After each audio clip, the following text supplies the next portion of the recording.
FGF! FGF! Ayaw namin na umuwi tayo sa civil war. Ayaw natin. Kasi tayo magpapatayan. Gusto lang natin dinigin tayo ng gobyerno na palpak. Lahat ng congressman, senate, nandiyan sila para pag pagsilbihan, hindi para i-contempt tayo. Ang reaction ninyo sa mga nakikita natin sa mga social media like Facebook na napakarami na po ang mga gumagamit po ng illegal na pinagbabawal na gamot. O nga yung masakit nga kasi may nadidinig ka ng mga balita, pinapatay yung 10 pamilya, nire-rape yung bata, no, kabata-bata, no? Walang ginagawa. Kaya nga, you have to unite, mga kababayan. Not revolt against the government. No, unite to express yung rights ninyo, yung karapatan ninyo. Yun yung wala silang lahat pagka yung karapatan ninyo, ipinagtanggol ninyo. Kaya one time, big time. Ipakita ninyo. One time, big time. Ipakita ninyo yung yung karapatan ninyo. Ipaglaban ninyo. We, the sovereign Filipino people. Yun ang pinakamataas. Preamble, intindihin ninyo, basahin nyo, kabisaduhin ninyo. Yun ang nandun lahat. Kasi kung kunyaring yung presidente kaya nandyan, para lang pagsilbihan tayo. Yung lahat ng kabinete, lahat ng congressman, senate, nandyan sila para pagsilbihan, hindi para i-contempt tayo. Wala, imbestiga, libang, yun yung nangyayari. Kaya kinakailangan, ipakita ninyo, naintindihan ninyo yung karapatan ninyo. Do not rebel against government. You just express to the government, oy, mali kayo. Ano ba kayo? Sinusweldo namin kayo Di ba? AFP, ano ba? Protector of the people, ano ba? PNP, ano ba? Uphold the, serve and protect. Ano ba? Binabayaran namin kayong lahat. Kasi pagka taong bayan na nagalit at in-exercise yung right natin as a people, doon kayo matakot sa taong bayan. Yun yung akin. Ang Filipino Guerrilla Forces hindi pa nadidinig ay tinayo namin para protektahan ang mamamayang Pilipino, ang pamilyang Pilipino. Kaya kung titignan nyo, for God, country, and people. So, tuloy lang ang FGF na magsusuporta sa taong bayan. Ayaw namin na umuwi tayo sa civil war. Ayaw natin. Kasi tayo magpapatayan. Gusto lang natin dinigin tayo ng gobyerno na palpak, na nagnanakaw, nagdudurog, na nagkokomunista, etc. etc. Gusto natin maayos ang bansa natin. Bakit? Kayo lang ba may bansa, mga politiko? Bansa namin to. Kaya dapat mag-react kayo. Good governance. Hindi nyo pwedeng baliktarin yung batas. Konstitusyon namin yan. We, the sovereign Filipino people, do ordain and promulgate this constitution. Yung power ninyo, pinahiram lang namin. Kalabaw kami, pinatapo lang ang langaw. And then, kayo ngayon ang mayabang. You better learn how to follow and serve the Filipino people. You learn how to protect the Filipino people, how to follow the Constitution. Kasi kayo kaya ayoko magpolitiko, mga kababayan. Kasi mababang uri ang politiko. Ito ka. Ito yung Constitution. Ito yung presidente, down the line, lahat yan politiko na. Nandito ka, ang taas-taas ng pedestal ng taong bayan. Yun yung power natin. Miram lang lahat sila ng kapangyarihan. Yung power ng presidente na mag-declare ng martial law. Yung power ng presidente mag-declare ng martial law, hiram lang yun sa atin. Yung power ng judge na mag-decide ng kaso, hiram lang yun sa atin.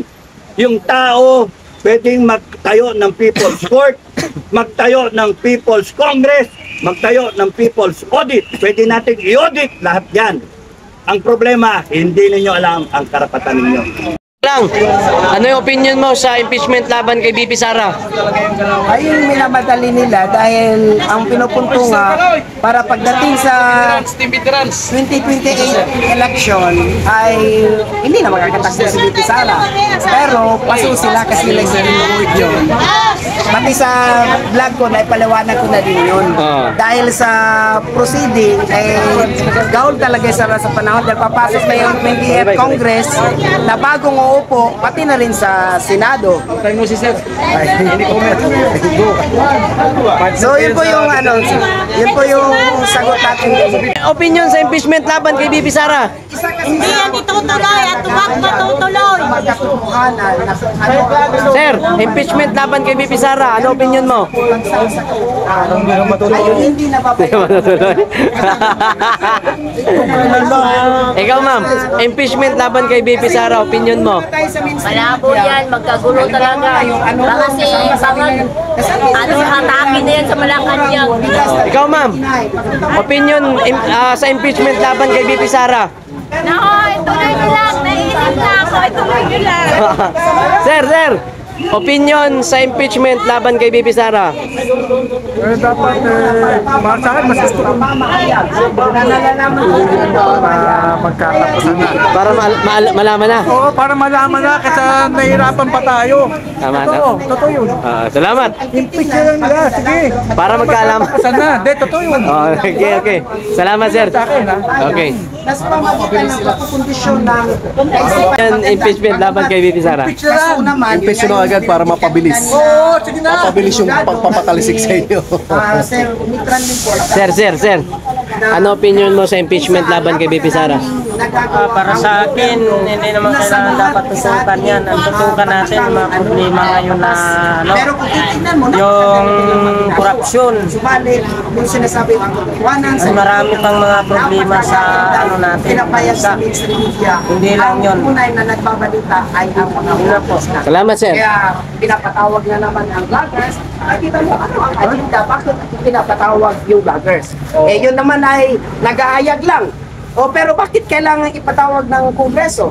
So, there is something, a logic behind in all of this, hindi naman sumon or whatever, patawag na lang. Sumon talaga sila. Sumon pala talaga. So, may sumon sila talaga na ganyan. So, ano ang agenda nila na ipapatawag ang mga vloggers? Yun ang isang malaking tanong din natin dun eh. Pinahayag ko na kanina at sinagot ko kasi sa vlogging kasi, mga vloggers in which ako nag-uumpisa, paki-subscribe nyo, Mauro Aguilar, small letter, tsaka The Truth Will Prevail.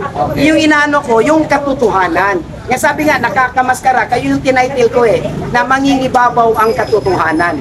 So isa yun na nakikita natin, bakit pinapatawag, bakit susuhulan na naman ba? Ito'y nagtatanong lang, para hindi ipahayag ang tunay na nangyayari. So isa yun sa ating nakikitang rason. Pero ito pagtatanong lang, bakit pinapatawag na naman ang mga Duterte vloggers o yung mga nagblog na kung saan mga kilala na may mga pangalan na ipapatawag sa Kongreso. So far, first time ko na nalaman ito based sa history no, na ang mga vloggers ay ipapatawag ng Kongreso. So yun po yung tanong, ano bang ating opinion dyan? At ang sa akin lang din, dinadaan ko sa pagtatanong ang logic behind the summon of all the vloggers na magpunta sa Congress. So yun po yun. Promote mo sir yung channel mo sir, pakita mo channel. The Truth Will, yan, The Truth Will. Ito po yung vlog, ano po yun. Kung may magbababa ng event, Ma'am, kung walang magbababa ng event, hindi po namin yan i-document dahil hindi po kami manguhula kung sino po yung event ng araw na yun. ma'am. Tama ba ako? Galit na galit ka na naman ma'am.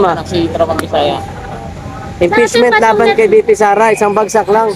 Kahit saglit lang. Ano daw yan? Impeachment laban kay BP Sara, opinion mo lang. Opinion ka. Ay, ano na yan, napasa na kasi yan eh. Oo. So, kailangan lang talaga na magkaroon tayo ng, sa Senado ng maipasok natin ang siyam na laki na ininto si tatay dito para meron tayong pandepensa. Kasi na yan eh, naipasa na kasi. Kasi sa tingin mo, pag na-impeach si BP Sara, ano yung possible na mangyari? Alam mo na yung sagot. Magkakagulo siyempre. Hindi naman papayag ang taong bayan. Oh. Yan. Salamat, ma'am. God bless you. Ano pangalan mo? JM Vlogs po, bakit? JM Vlog. Vlogger ka, di ba? Napapanood kita sa YouTube Oo, eh. may pasa ako dito. Ayan o, nakita niyo. Pista. Si Kati Bigag. Ikaw ba si Kati Bihag? Kamukha mo eh. Ano sa ba? Ang sasama ng mga to. Pag ako gumaling. Siya si Catriona Vlog. Ma'am, ba't galit na galit ka? Nakita kita, nagagalit ka Bayaran dyan. daw tayo. Sino nagsabi? Doon si January 7-8. Sabi nga doon sa vlog ko kanina, bayaran ka daw. Ano opinion mo doon? Ay, tanga siya. Tanga siya. Oo.